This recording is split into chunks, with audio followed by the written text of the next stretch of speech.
হজ বা উমরাতে গিয়েছেন, ওই দিক থেকে হজ বা উমরাতে গিয়েছেন একজন মুরব্বী, বয়স্ক মানুষ একজনকে চাই, একজন মুরব্বী, না না একজন হজ বা উমরা করেছেন মুরব্বী, এই যে আপনি আসেন, এই যে নীলপিতা, হ্যাঁ নীলপিতা বলেন, আসেন এদিকে আসেন।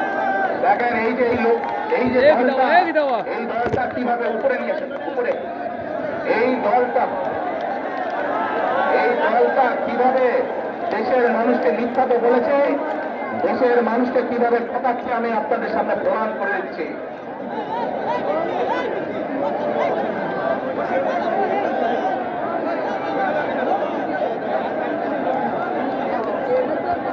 বলবে আপনার নাম, এই আপনাদের এলাকার মানুষ, এনে এই এলাকার মানুষ চিনেন ওনাকে? আচ্ছা মুরব্বী আপনার নাম কি? আপনি কবে গেছেন, হজে না ওমরায় গেছেন? আমি উমরায় গেছি 5 বছর আগে। 5 বছর ওমরায় গেছেন। আচ্ছা, তো ওমরাতে যখন গেছেন আপনি ওমরা কোথায় করেছেন? উমরা মদিনায় করেছি। ওমরা তো মদিনায়, মক্কায় করেছি, মদিনায় মদিনায় তো হযরত করেছেন, জিয়ারত করছি। হ্যাঁ জিয়ারত করেছেন নবী সাল্লাল্লাহু আলাইহি ওয়াসাল্লামের রওজা মুবারক জিয়ারত। কিন্তু এই যে তাওয়াফ করেছেন ওমরা করেছেন কোথায়? কাবায় না? কাবায়। আচ্ছা, আপনারা সবাই শুনতে পাচ্ছেন আমার কথা? মন দিয়ে কান দিয়ে শুনবেন। আমি ওনাকে একটা প্রশ্ন করবো, দেখি উনি কি বলে। আচ্ছা মুরব্বী বলেন তো আমাকে, এই যে কাবায় আপনি গেছেন, আল্লাহর ঘর না ওটা? ওটা আল্লাহর ঘর। আচ্ছা, ওটার মালিক কে? বলে আল্লাহ। কিসের মালিক? আল্লাহ। দুনিয়ার মালিক আল্লাহ, কাবার মালিক আল্লাহ।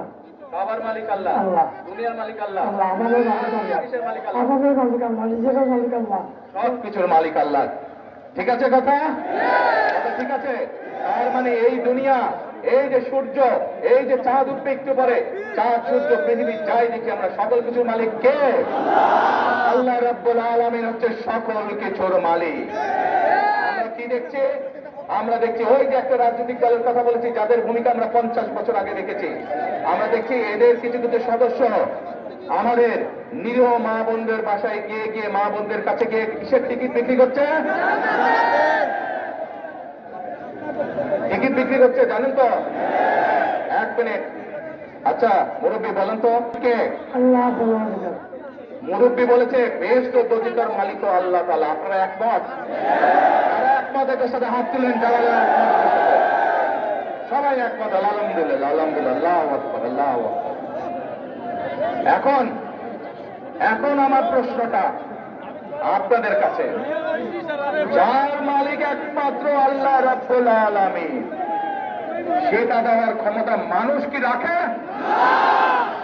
তাহলে এই মানুষ কে বলে বেহেশতের মালিক আল্লাহ তাআলা, দোজখের মালিক আল্লাহ তাআলা, কে কোথায় যাবে সেটা সিদ্ধান্ত একমাত্র আল্লাহ তাআলা নেবে। তাহলে যারা গিয়ে বলে যে তাদেরকে ভোট দিলে বেহেশতে যাবে, এটা কি হতে পারে? বলাতে কিনা এটা রীতিমতন, এটা রীতিমতন শিরকি, শিরকি, শিরকি। কাজেই 71 সালে তারা তো মানুষ হত্যা করেইছে। এখন তারা আবার বহু মানুষকে বিভ্রান্ত করে তারা শিরকির অংশীদার করছে। কত বড় মুনাফিক, কত বড়! তাহলে চিন্তা করেন, যারা এই ভোটের আগে আপনাদের ধর্মে, আমাদের বাংলাদেশের মানুষের ধর্মীয় অনুভূতির আঘাত করে, এরা যদি কোনোভাবে, আল্লাহ মাফ করুক আল্লাহ না করুক, কোনোভাবে যদি ক্ষমতায় যেতে পারে, এরা কিভাবে মানুষকে ঠকাবে চিন্তা করেন। কথা যুক্তি আছে কি ভাই? যুক্তি আছে? কথার যুক্তি আছে? এই শিরকিওয়ালাদেরকে, যারা শিরকি করে, এদেরকে বর্জন করতে হবে, মানুষকে সচেতন করতে হবে। আর আরেকটি কথা বলে বক্তব্য শেষ করব। আমি কি বলেছি আপনাদেরকে? আমরা এই দেশের বেকার, মুরব্বী বসেন, আপনি ওখানে বসেন, আমি যে সজাগ থাকবে, ঠিক বলেছে? আলহামদুলিল্লাহ। এখন প্রিয় ভাই বোনেরা, বিএনপি বিশ্বাস করে এই যে লক্ষ জনতা, এই সারা বাংলাদেশের কোটি কোটি যে জনতা, এরাই হচ্ছে বিএনপির রাজনৈতিক শক্তির মূল উৎস। হচ্ছে বিএনপি বিশ্বাস করে, আপনারা জনগণ হচ্ছে বিএনপির সকল রাজনৈতিক ক্ষমতা, শক্তি, আমরা